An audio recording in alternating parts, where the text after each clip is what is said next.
Bom, vamos lá, vamos começar nossa 11ª live. Nosso convidado já está aí. Vou começar um pouquinho com o som de Frejá, já que é uma preferida aqui. Preferida do nosso convidado. Então vamos começar um pouquinho, deixar rolar enquanto o pessoal entra aí, certo, professor? Então, enquanto o pessoal não está entrando, vamos curtir aí a sua preferida. E de fato, letra forte, né? Realmente a letra bem significativa. Então, enquanto o pessoal está chegando, vamos escutar um pouco aí de Frejá. Amor para recomeçar. Muito interessante.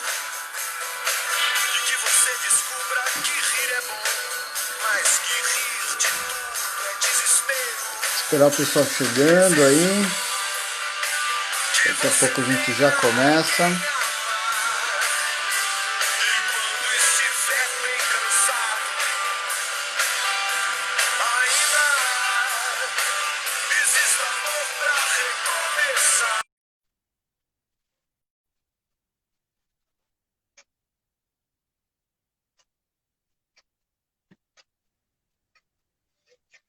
E aí, professor?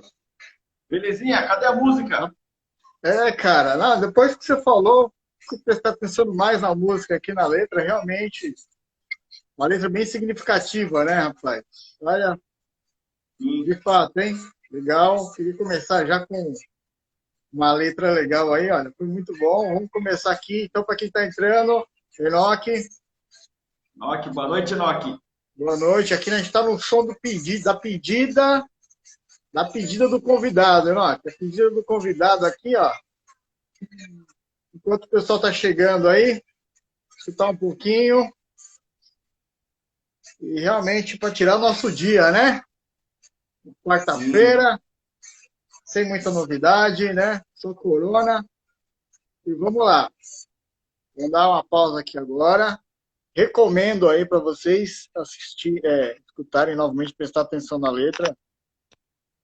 Recomeçado, Frejá, realmente muito boa, muito boa.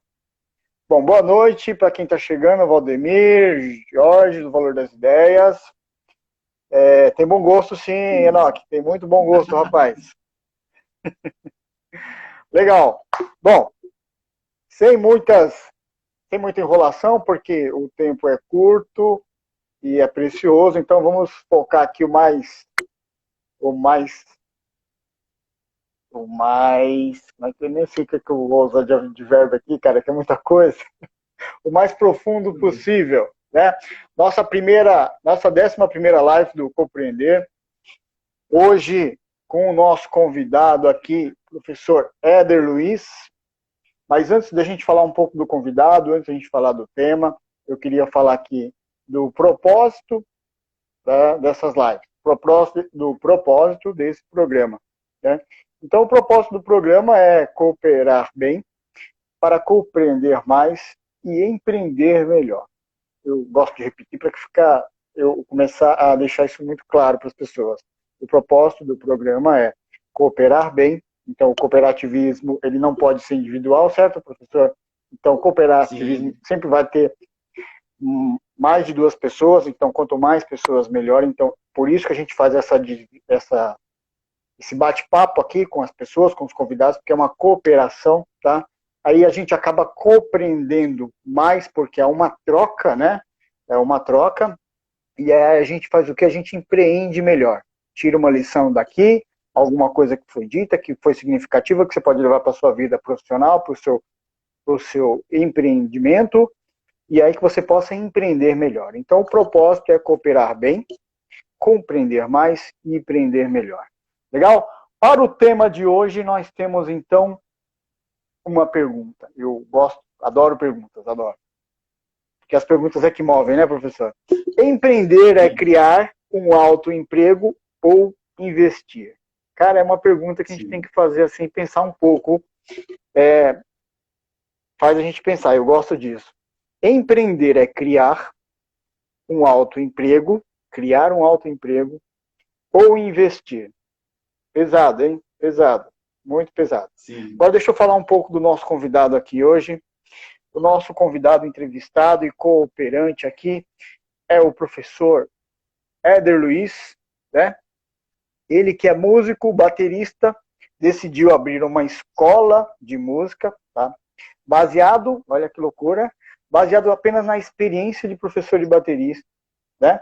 Ou seja, bem operacional, se a gente for verificar. Sim.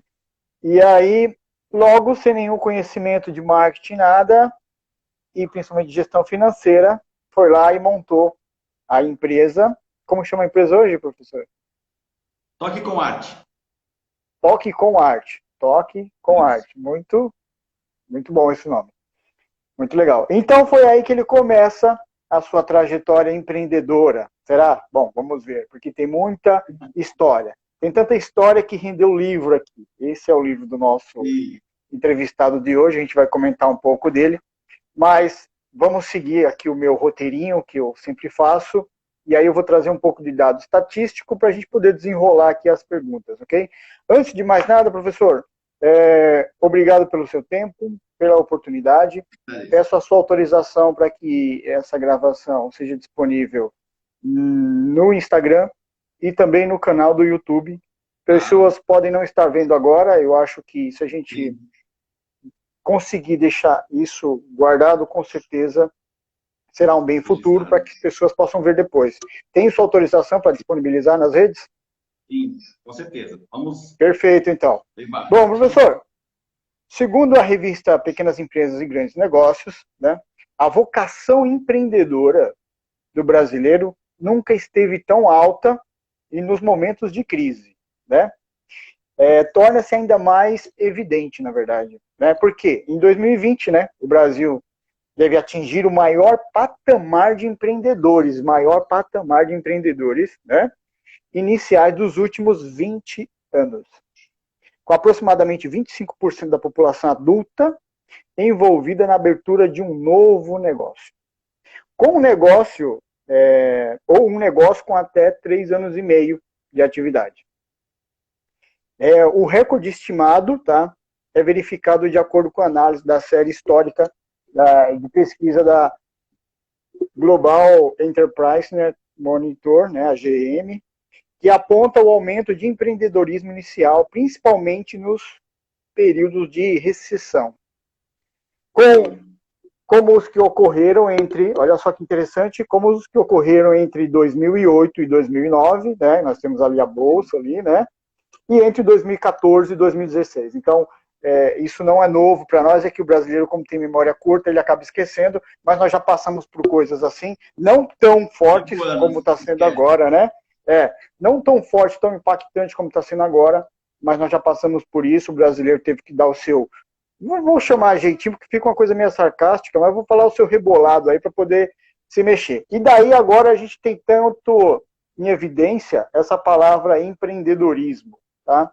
E aí nós vamos falar sobre ela hoje. Mas antes de falarmos sobre ela, para que traga para quem nos assiste uma forma inspiradora, eu achei uma frase aqui que eu separei, se você me permite, do grande Flávio Augusto. Ele fala que quando o empreendedor começa, ele é chamado de sonhador e iludido. Quando vence, aparecem os puxa-sacos. Se ganha dinheiro, dizem que roubou e explorou. Se perde, é chamado de caloteiro e bandido. No final, ele terá mais de 80, né, dos empregados e que pagam impostos e sustentam o país, 80%. Portanto, respeito o empreendedor.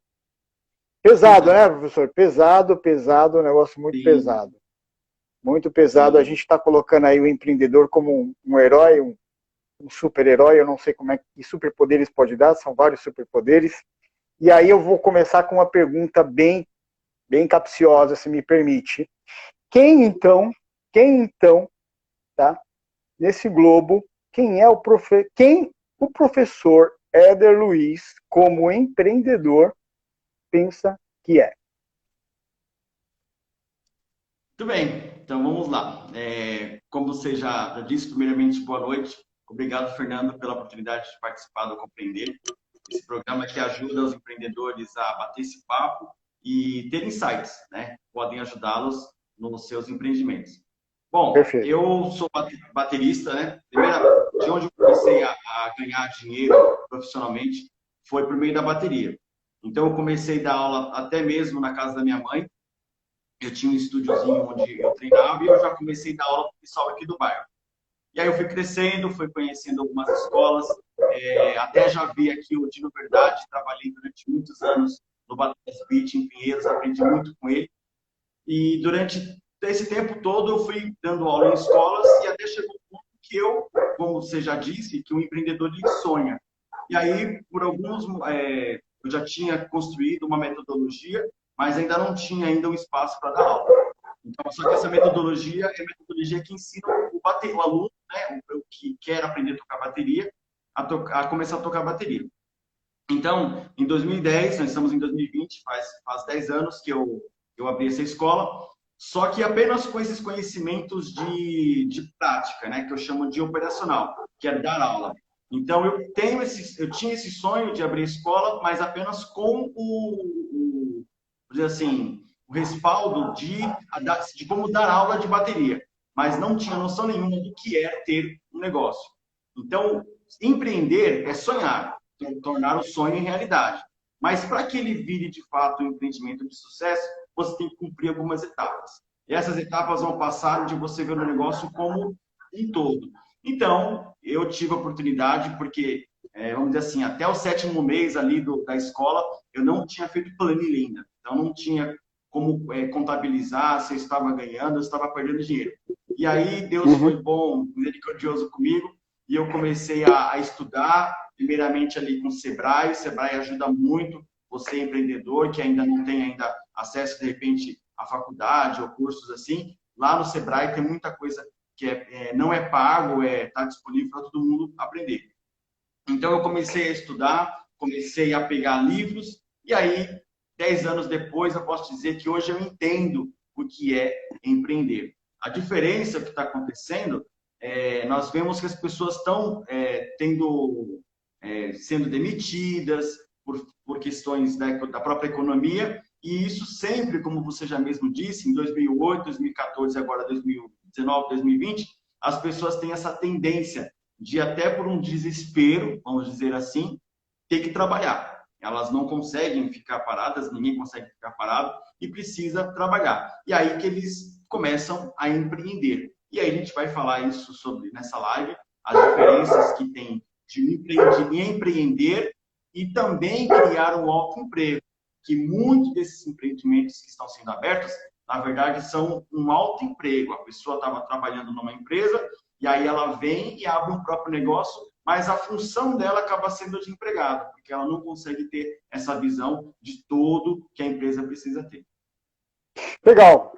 Professor, mas no seu caso específico, como foi cortar esse cordão umbilical aí, de sair da CLT e resolver ter um CNPJ? Como é que foi isso? Foi por uma questão de alguma dessas crises que você passou, ou foi simplesmente pela paixão que você tinha e de repente, cara, eu já toco bateria, acho que dá para ganhar dinheiro com isso? Foi exatamente assim que aconteceu? Isso. Você abriu mão? No segundo ponto. Sim, no segundo ponto que você disse. Na verdade, até as crises que, por exemplo, a gente já estava ali em 2008, eu lembro da marolinha do Lula, né, quando ele até ironizou que o Brasil estava acontecendo um tsunami lá fora e ele disse que aqui seria apenas uma marolinha. E eu confesso que eu estava dando aula ali e tem um aluno, manda abraço para ele, o Shang, ele até comentou comigo sobre isso e eu nem me ligava, porque eu era muito focado em tocar bateria, muito focado em dar aula só no operacional. Então, por isso que quando eu abro essa escola, é completamente baseado na questão de fazer, por exemplo, eu sei tocar bateria, então eu consigo abrir a escola. Não foi por questões de crise, porque eu estava bem na escola, no Bateras Beach, fiquei durante um tempo dando aula nessa escola, enquanto a minha escola começou a andar com as próprias pernas. Então, foi uma transição profissional. Eu saí, vamos dizer assim, né, de empregado, e aí pretendia ter a própria escola, mas não teve ligação com a crise, não. Tá, então não foi uma, como é que fala? Não foi uma reviravolta na vida. Você, de repente, era, sei lá, você era um contador e, de repente, eu vou transformar meu momento de lazer no meu ganha-pão agora. Não foi bem isso, não. Você já trabalhava no que isso, de certa forma, causa uma certa segurança, né? Porque aí você consegue entender o passo que vai se dar ali, né? E por falar de instrumento musical, não tem como a gente desconsiderar que é uma questão de arte. E aí, você então pode se considerar um realizado em estar juntando o que gosta de fazer com o que lhe rende dinheiro? Ou não é bem assim para todo músico? Em partes, porque assim, quando eu estou dando aula e a gente vê o aluno, por exemplo, que não sabe tocar e daqui a pouco você consegue vê-lo tocar num palco, isso é muito recompensador. Só que como eu agora estou na frente da escola, eu consigo ver outras coisas que não são tão legais, como inadimplência, como limpar a escada, como limpar o corrimão no caso do coronavírus, dar uma olhada no banheiro se o banheiro está cheio. Então, quer dizer, tem essa questão agora que é de maneira holística, né? A gente tem que ver todo. Uhum. Durante a aula é realização. Agora, não é só mil maravilhas, não. E nesse caso aí, professor, o que seria então um autoempreendedor? Existe essa coisa? A gente escuta muito falar de empreendedor, mas o autoempreendedor, o que diferencia para um empreendedor comum? Muito bem. Quando você, então, pensa em empreender, aqui eu tenho aqui o meu livrinho aqui, o mestre Fernando Dolabella, ele diz que você empreender é realizar o seu sonho, certo? Só que já esse outro rapaz aqui, ó, MB Empreendedor, ele começa a falar o que esse rapaz aqui, ó, fala também. Você precisa ver como os livros se conversam, Ele mostra um quadrante, certo? E ele fala assim, você vai ter então ali um empregado, isso aqui é o Robert Kiyosaki, ele é autor do Pai Rico, Pai Pobre. Correto. Ele vai dizer que você tem empregado, autônomo, dono e investidor. São os 4 campos que você tem para empreender. Quando você é empregado, você trabalha em uma empresa. Você faz a sua função e você já tem ali as orientações do dia, uma linha de produção e etc. Agora, quando você é autônomo, você praticamente faz a mesma coisa que você faria na empresa, como empregado, só que agora você é o seu próprio dono. E qual que é o problema de você ser autônomo que esse autoempreendedor? É que você vai depender 100% de você. Então, a empresa não consegue continuar se você não estiver presente. Então, esse é o perigo do autoempreendedorismo. É você ficar engessado no operacional, as pessoas muito técnicas. Por exemplo, se a pessoa vai abrir um restaurante e ela cozinha bem, dificilmente ela quer abrir mão da cozinha porque só ela cozinha bem. Ou, por exemplo, se eu, como baterista, na escola tem outros professores de bateria, então eu tenho que confiar que eles darão aula tão bem, não como eu, porque cada um tem o seu jeito de dar aula. Então, o bom dele e o bom meu são diferentes, mas ambos são professores bons, professores competentes. Então, você tem que migrar para o D, que o Robert Kiyosaki vai dizer, que é o dono, que você tem que montar um sistema. Então, o seu ser empreendedor é você procurar um caminho para não ficar engessado e criar um sistema, para que esse sistema possa trabalhar com você ali presente em momentos pontuais, mas que ele também tenha a capacidade de poder girar sozinho, sem a sua presença. Então, a diferença entre empreendedor de fato e o autoempreendedor é que o empreendedor consegue criar um sistema e não uma ocupação. Perfeito. Tem um livro chamado O Mito do Empreendedor, eu só não me recordo agora o nome do autor, e ele fala exatamente disso aí, né? Os 3 pilares de um negócio, que você começa com uma ideia do empreendedor, e aí você existe o técnico e o administrador. E a grande frustração que a gente vê realmente é isso aí. É você tentar vivenciar os 3 papéis em um só. Mas aí, professor, você acha que a questão do empreendedor, quando a gente fala empreendedor, parece ou soa, a princípio, existe uma certa solidão com relação a isso? A pessoa ela tem que pensar sozinha no começo, é bem assim? Porque eu sou empreendedor, parece que assim, depende tudo de mim, eu vou fazer a coisa acontecer porque a ideia é minha, então torna-se a pessoa se sente um pouco sozinha com isso, porque afinal de contas a ideia, o sonho, o jeito de querer fazer é dela. Então a gente acaba tendo que tomar decisões sozinhos. Eu acho que é bem aí que a gente acaba se perdendo, né? Porque você pensa em fazer tudo ao mesmo tempo, motivado, segundo o livro, por uma paixão, né? Então você quer tornar essa paixão, essa coisa que você faz tão bem, técnica, essa visão técnica que você, pô, eu faço, como você colocou o exemplo, eu faço pizza muito bem, então eu vou abrir uma pizzaria, mas o grande mal dele é achar que é só cozinhar, o cara não sabe que tem que administrar bem, que tem que negociar, que tem que comprar, cumprir prazos e tudo, e é aí onde o empreendedor vira, onde o empreendedorismo vira um pesadelo, na verdade, né? Porque tem até uma frase que eu acho muito interessante, ele fala o seguinte, né? Que você não pode transformar, né, o CNPJ de razão social em emoção social.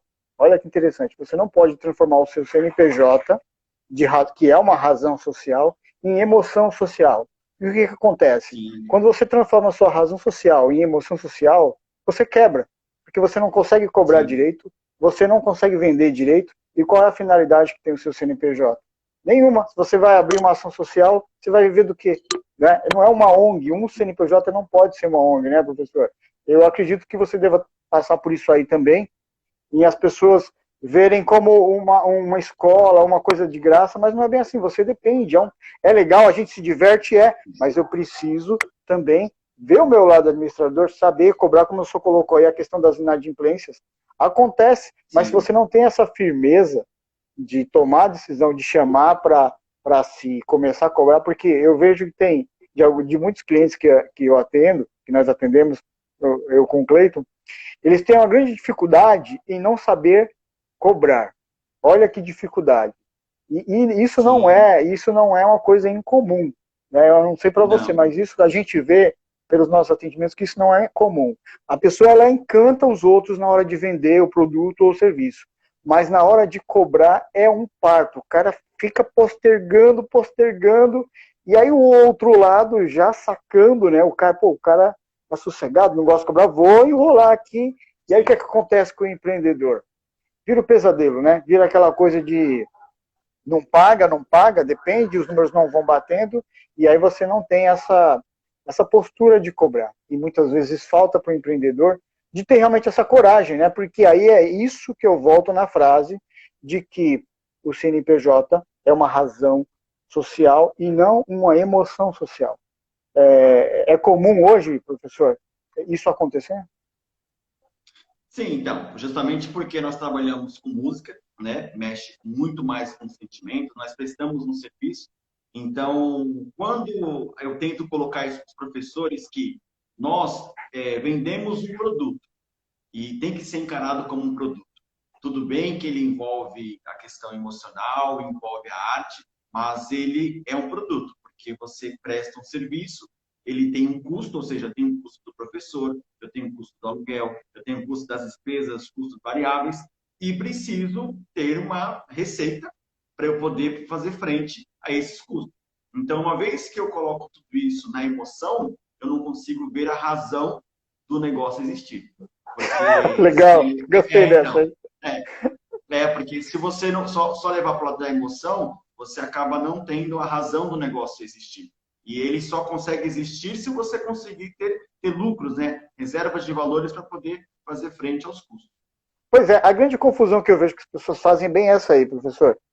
Fala, pô, mas professor Wellington, não tem que ter prazer em fazer as coisas, eu não tenho que estar feliz em fazer as coisas, eu adoro o que eu estou fazendo, eu só não gosto de cobrar. Cara, então, desculpa, mas... Então, ou você faz outra coisa, ou você chama um sócio, casca grossa, que saiba cobrar. Aí você faz o seu... Isso foi uma jogada que eu fiz uma vez com um cliente, né? E ele falou bem assim pra mim, cara, mas eu adoro fazer o que eu faço, tal, eu faço tão gostoso, as pessoas falam que fica uma delícia, tal, cheira pra você. Realmente era top o negócio, era uma torta que a mulher fazia top. Eu falei, olha, tem uma solução pra você, duas soluções. Ou você muda de emprego e volta pro CLT, tá? Ou você vai arranjar uma sócia que vai cair de frente aí que o pessoal está te cobrando. Porque é de um perfil. A gente sabe que existe esse perfil, né, professor? Não tem como a gente querer achar que todo mundo é igual. Isso não funciona. Sim. Infelizmente, as pessoas tentam achar que todo mundo é igual, mas não é. Tem pessoas que realmente têm um perfil para uma coisa, outros têm perfil para outra. Dá para equiparar? Dá.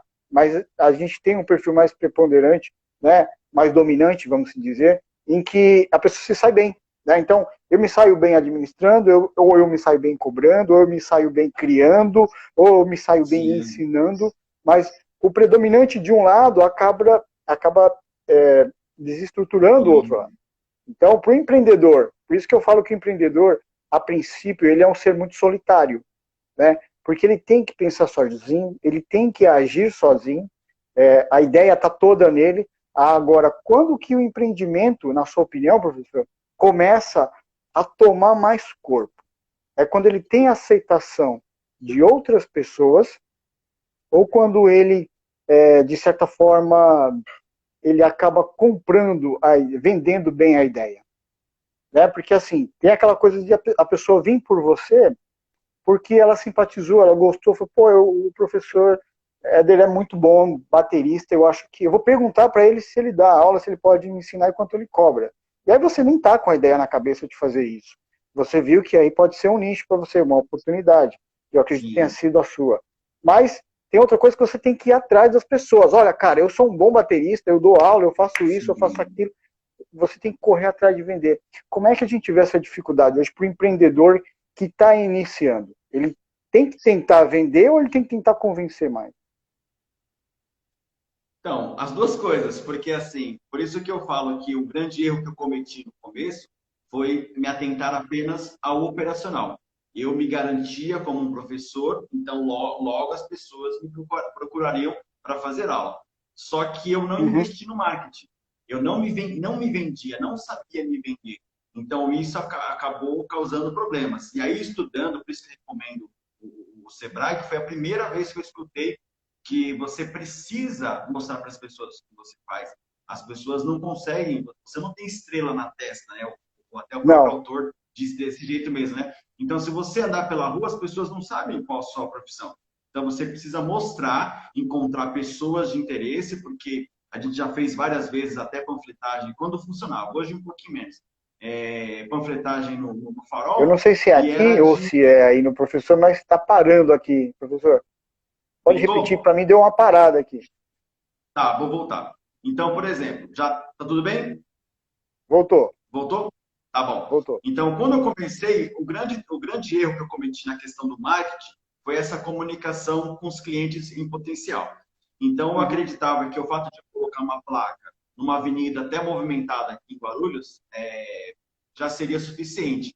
Mas não, eu precisei no começo ir atrás do cliente, mostrar que agora existe uma escola de música aqui no bairro do Parque Jurema e nós oferecemos o curso de bateria, de violão, guitarra e etc. E mostrar para as pessoas o que a gente fazia.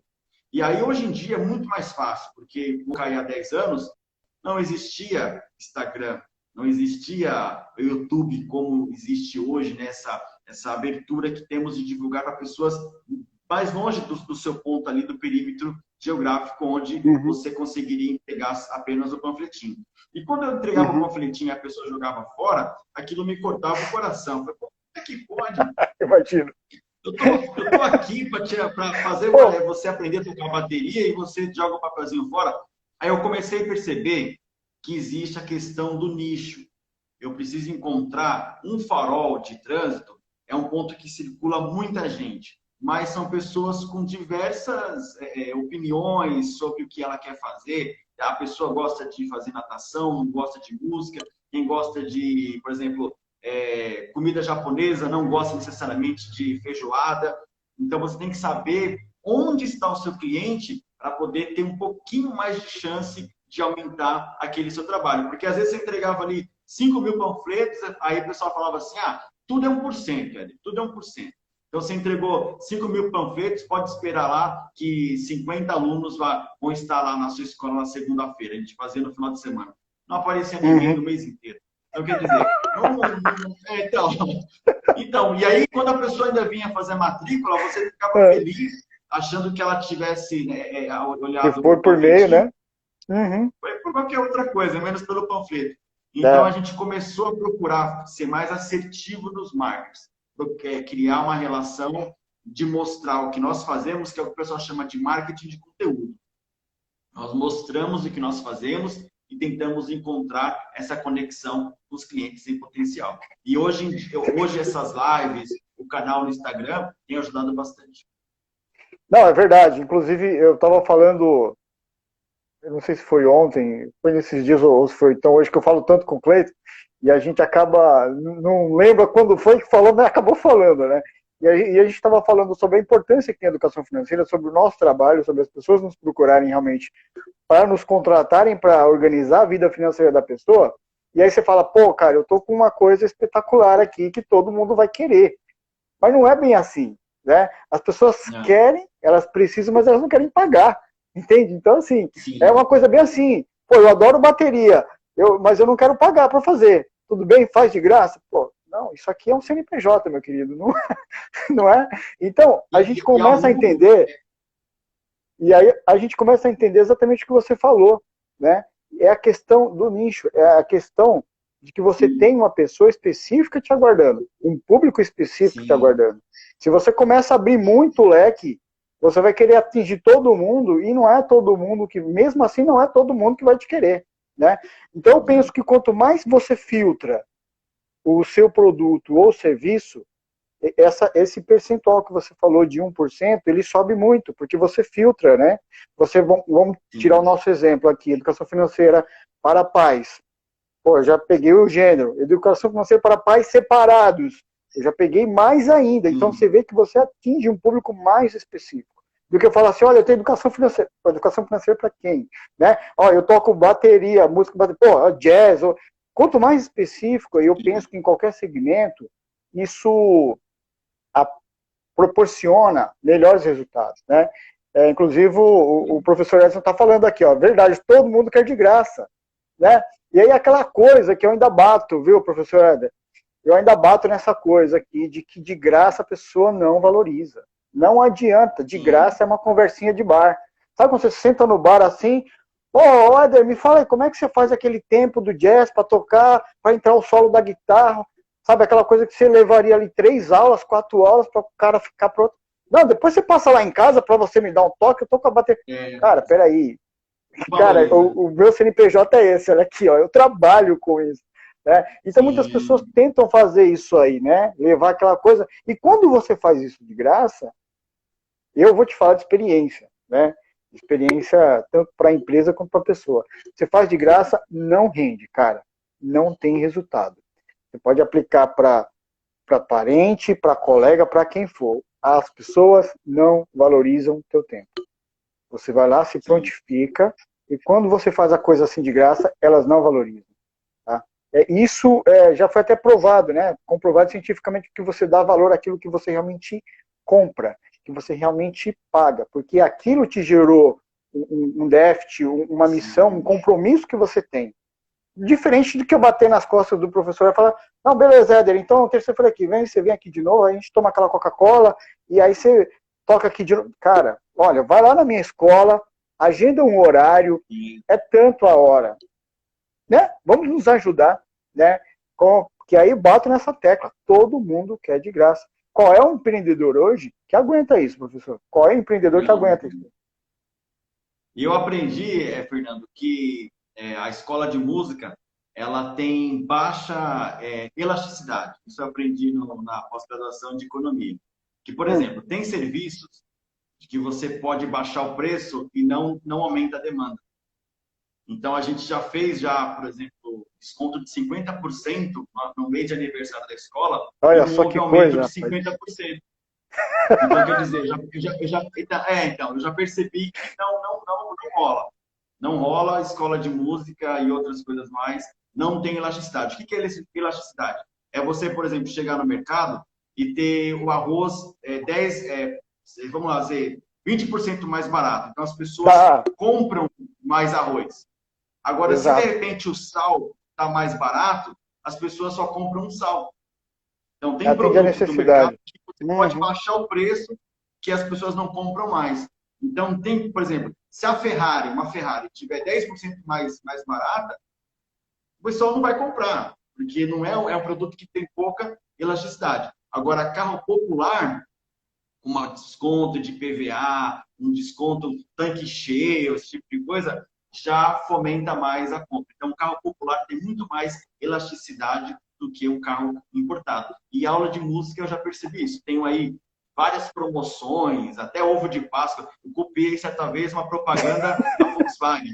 E eu fico ligado nas propagandas de empresas grandes, porque eu sei que por trás delas tem uma equipe, né, gigantesca de marketing, então eu fico tentando pegar alguma coisa. E eles, na época, fizeram a propaganda de que você, comprando um carro, você ganhava um ovo de Páscoa. Aí depois eu analisei e falei, cara, é mais fácil eu comprar um ovo do que comprar um carro para ganhar um ovo, né? Então, depois que você começa a decifrar um pouco a propaganda, fica mais fácil de você ver o que de fato funciona e o que não funciona. Legal. Agora, voltando para o tema que a gente colocou, né, que é autoemprego ou investir, quando que, para você, no seu ponto de vista, se tornou um investimento o empreendedorismo? Como foi que você pensou dessa forma? Então, aqui vou mais um. Cerbasi. Gustavo Cerbasi. Ele mostrou que negócio é mais arriscado do que investir em ações. Muitas pessoas têm trauma, né, quando fala bolsa de valores, as pessoas, né, correm mais do que se tivesse, né, fala socorro, né, a pessoa corre. Mas quem tem negócio mal sabe que o risco é muito maior. De fato. Então, quando eu comecei a ver que outro livro, Mauro Alfred, nossa, o cara tá muito parado. Então, eu deveria, então, entender que a escola que eu tenho é um capital social, ou seja, é um dinheiro que ele está investido.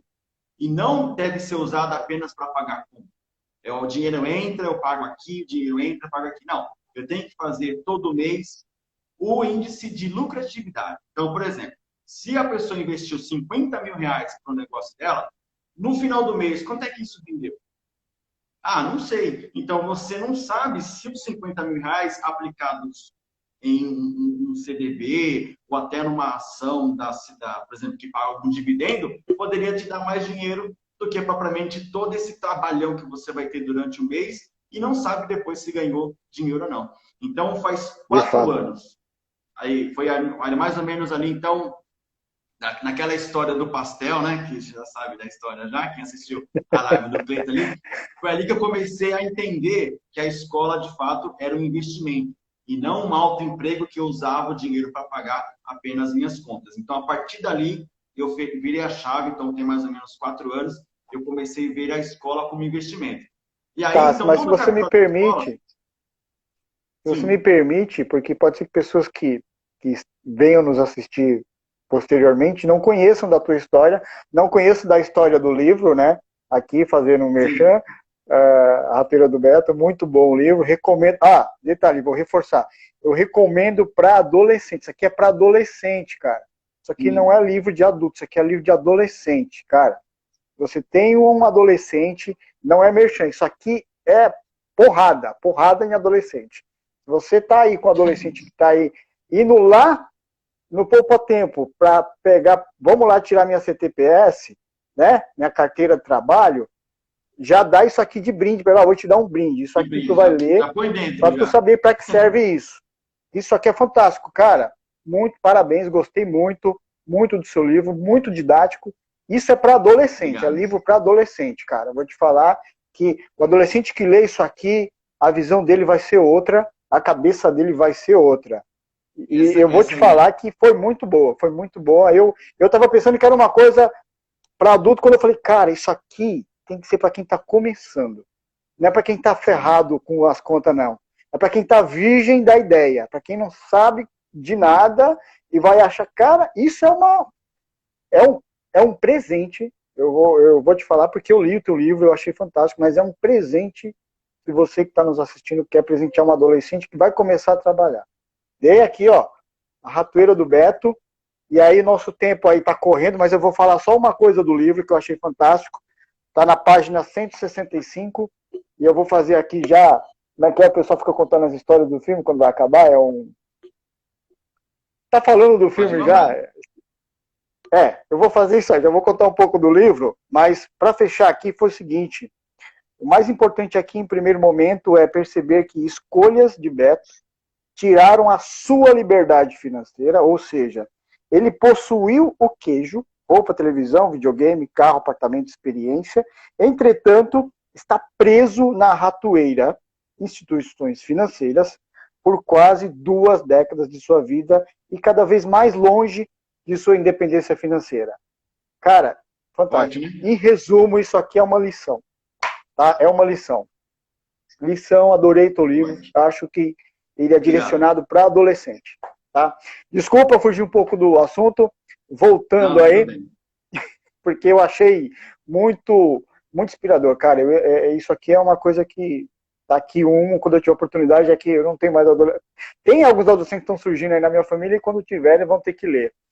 Sim. Aqui, ó, o professor está falando aqui, voltando do assunto, já que todo mundo quer dar coisa de graça, eu também quero livro de presente. Vai ter um sorteio. Um vai ganhar. Um vai Cara, eu ganhar. vou falar de novo aqui, o professor, né, ele falou que vai dar um livro aí, eu não sei se vai virar isso aí, vamos ver aqui quantas curtidas, quantos coraçãozinhos vai subir aqui, e Aí talvez é com saia. você, Fernandão. Não, aí assim, né, vamos ver. Então, vamos ver como é que vai ser isso aqui. Voltando, professor. Então, sobre a questão de empreendimento ou investimento, né? Você Sim, falou aí eu exatamente aprendi, isso, os então. números você tem uma segurança. Agora, o que eu vejo como uma ansiedade que a pessoa tem, professor, é querer viver uma paixão, né? É querer se auto-intitular ou se falar, cara, meu negócio, meu CNPJ, aí depois vira meu pesadelo, né? Meu pesadelo. Qual é o grande pecado do empreendedor hoje?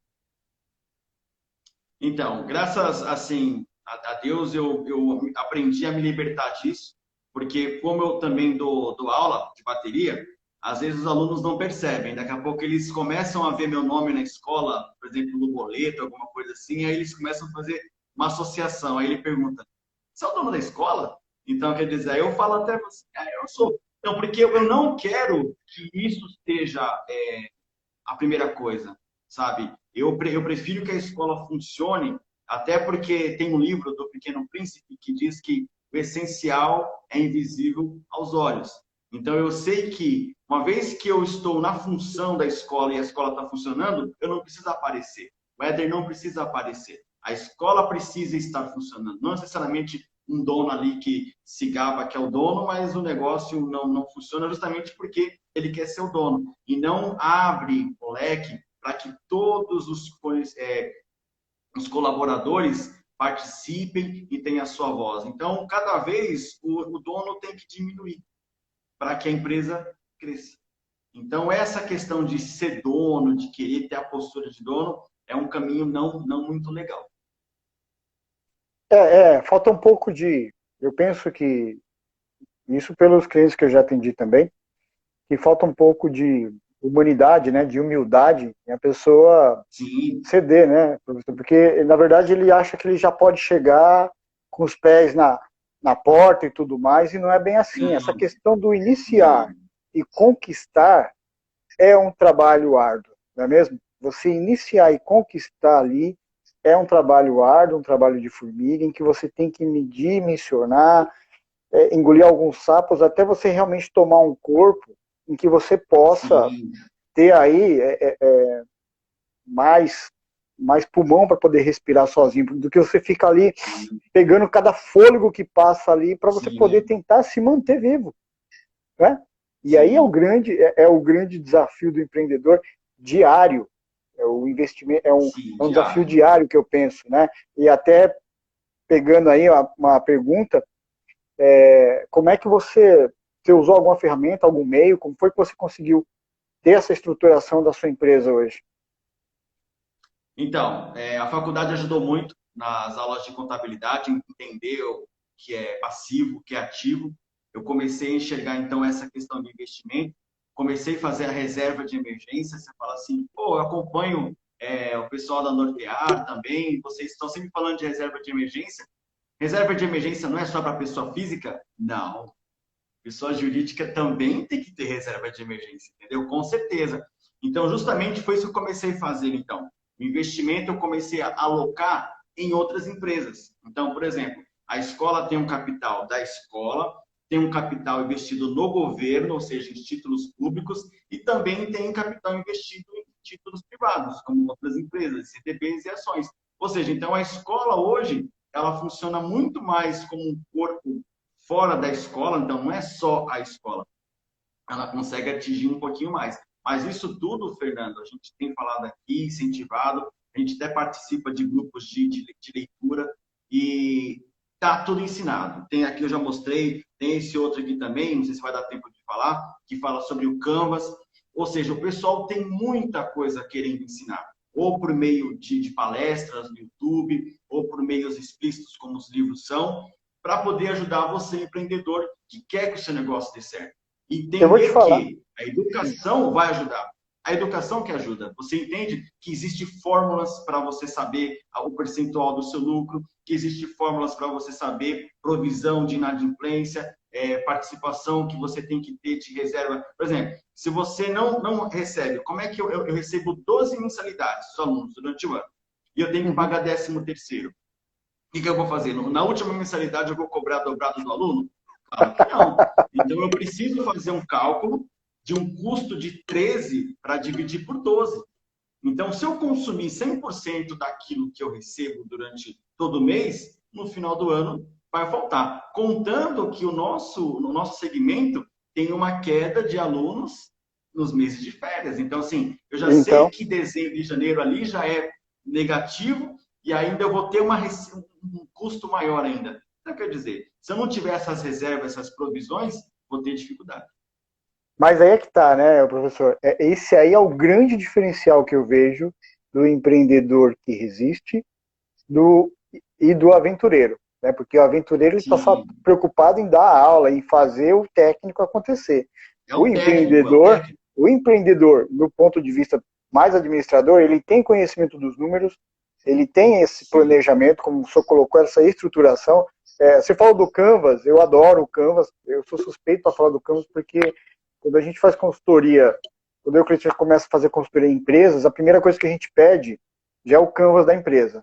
Você pode me mostrar o Canvas da sua empresa? O cara fala, pô, mas o que é isso? O que é o Canvas da empresa? Aí quando você abre para o cara, teve uma situação que foi muito interessante, que quando a gente sentou para fazer o Canvas do cara, ele, na hora, uma empresa que já tinha ali mais de 2 anos existente, a gente sentou para fazer o Canvas do cara junto com ele, ele falou, cara, que fantástico, eu não sabia que eu funcionava assim.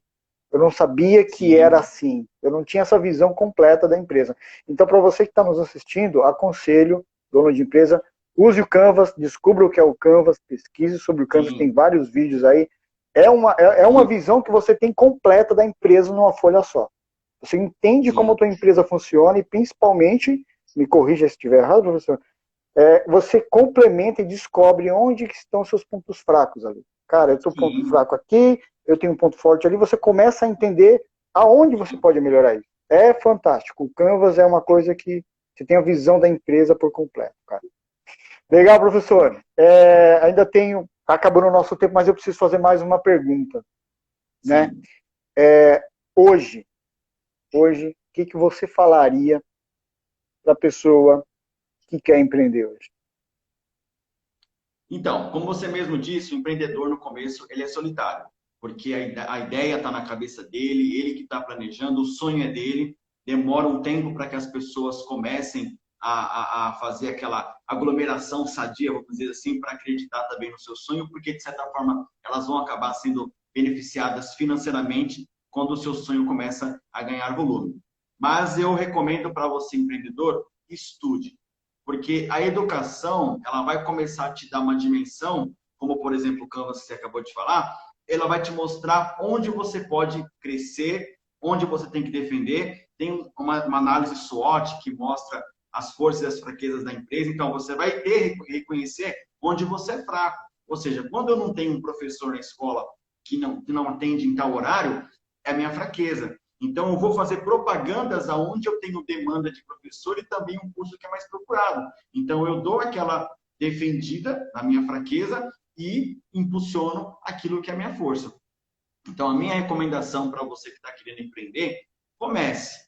Mas o quanto mais você tiver de informações sobre seus potenciais clientes, se o seu lugar é um ponto estratégico. Por exemplo, você estava conversando com a minha esposa e eu falei assim para ela, e ela entendeu a jogada. Eu falei assim, parabéns, ó. Porque eu falei assim, imagina duas lanchonetes. Tá ficando esperto. Ó, duas lanchonetes. As duas vendem uma latinha de Coca-Cola por R$ 3. Quem está ganhando mais dinheiro? Aí ela falou assim, aqui comprou mais barato. Eu falei, tá vendo? Porque como é que pode, então? O mesmo valor, só que uma está faturando mais. Por que comprou melhor? Então, você tem que entender quem serão seus fornecedores. Fernando, quando eu comecei a escola, eu não sabia quem seriam os professores de outros instrumentos. Então, quer dizer, Nossa, olha a cara. loucura. Então, assim, eu ia colocar a placa na segunda-feira da aula de guitarra, mas eu não tinha professor de guitarra. Então, para não ter esses problemas, você que está começando como empreendedor, tente ter todas as respostas que você já tem as perguntas naquele momento. Quem vai ser meu fornecedor? Quem é meu nicho de mercado? Qual é o meu custo fixo? Para poder já fazer uma conta de quantas vendas eu tenho que fazer no mês, para poder pelo menos bater ali o ponto de equilíbrio, para não ter que tirar dinheiro do bolso e esquecer que quando você abre um negócio, demora um tempo para que você comece a ter frutos desse empreendimento. E aí, se você já quer tirar um salário no primeiro mês, isso pode já corroer o próprio capital social que você abriu, e aí você está só acelerando a mortalidade desse negócio. Às vezes o negócio até que teria assim, um futuro promissor, mas devido a essa corroendo, né, esse capital, ele acaba não tendo força para girar. Legal. Gente, eu vou agradecer o pessoal que entrou aqui. Entrou muita gente aqui, não consigo ver, mas vamos falar. Fabiana Araújo, obrigado. Daniela Godinho, beijo, Daniela, está aí. Gabriela Félix Souza, o Valor das Ideias, o Enoque, Grinaldo, Pati Corene, é isso, Fabi 7755, professor Wellington, Costa Roberto Ferreira, enfim, obrigado pelo tempo de vocês aí. Professor, mais uma vez obrigado pelo seu tempo.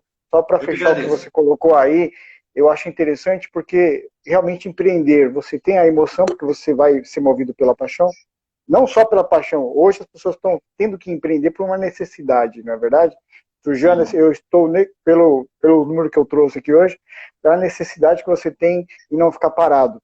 E aí a necessidade, ela faz com que você também tenha que conhecer dos números. Foi igual eu postei hoje uma reportagem no Instagram, em que o pessoal pegou o benefício do governo de R$600. Eu achei fantástico, cara. Pegaram R$600 de benefício e conseguiram transformar R$600 em R$6.000 vendendo marmita. Então você pensa qual é o ponto de visão empreendedor que esse pessoal teve. Entende? Sim. É você falar, cara, a gente sabe cozinhar, a gente sabe fazer um negócio legal, vamos pegar aqui com R$600, comprar arroz, isso e aquilo, comprar as marmitas e vamos sair vendendo. E você tem um lucro desse. É uma visão empreendedora fantástica, cara. Então sim, você é difícil a gente tentar ainda achar que as coisas são impossíveis. É você poder, como a gente colocou, ter um nicho, ter uma visão e conhecer dos números. Né? Quando você conhece os seus números, tudo fica mais fácil. Meu querido, mais uma vez, obrigado. Novamente, recomendo para adolescentes, olha, a Ratoeira do Beto, mas se você não for adolescente também, já foi, você vai dar muita risada, porque com certeza você fez que nem eu, você ficou dando risada aqui. E aí vai ter o livro, então, para a gente sortear, é isso? Pode. Aí pode fazer o sorteio até amanhã, você que sabe como é que você vai fazer. Tá, eu vou fazer o sorteio amanhã, eu vou pegar o pessoal que comentar aqui na live, tá? O pessoal que comentar aqui na live, deixa o comentário lá embaixo. Se for só um comentário, ele já vai ganhar. Se for dois, a gente ainda faz o sorteio.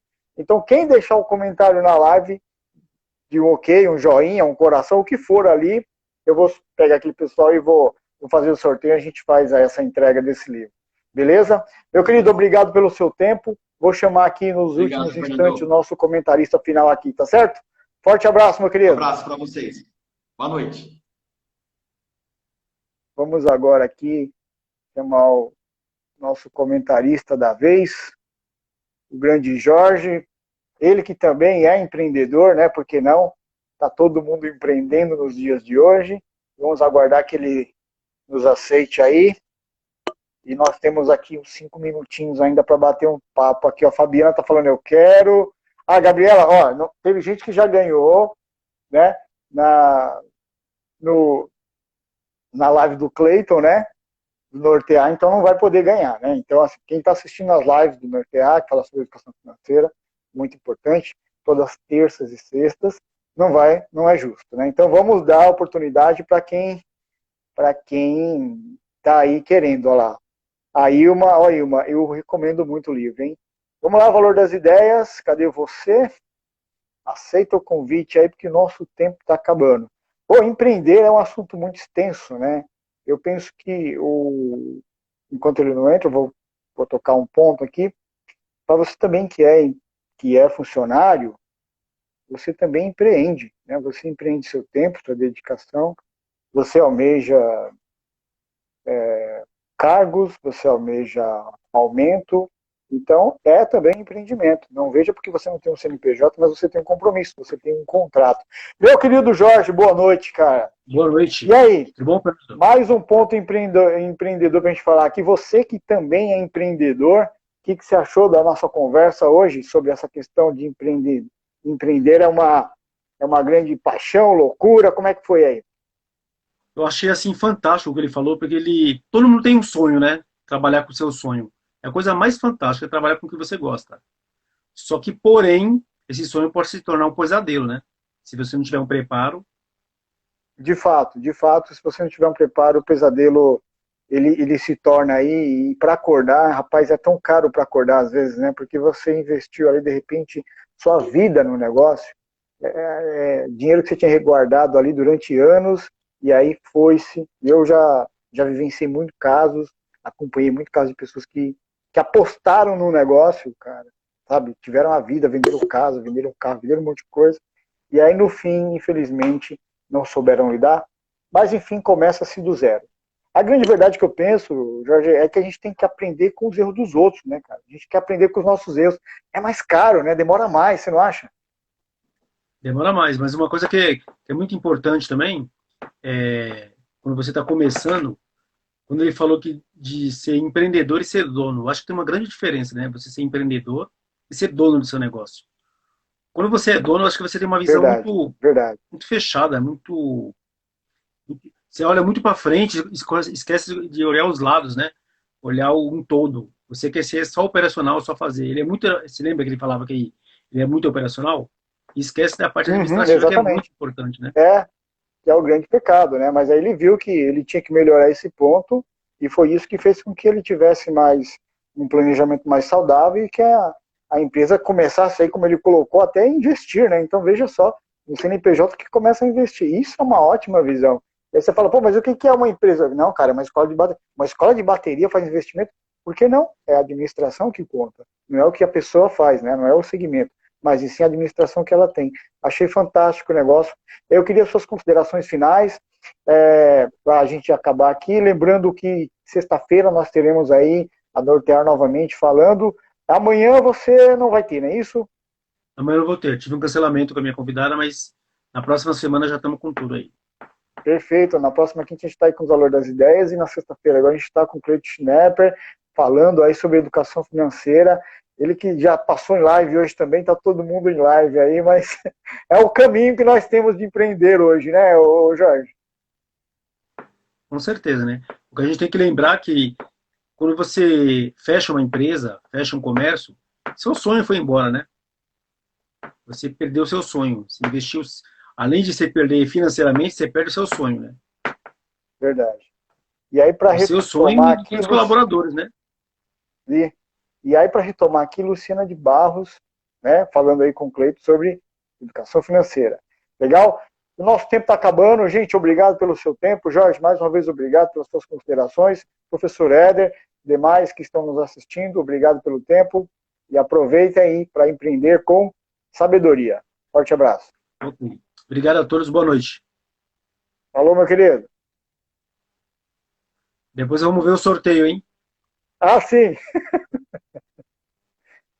Eu quero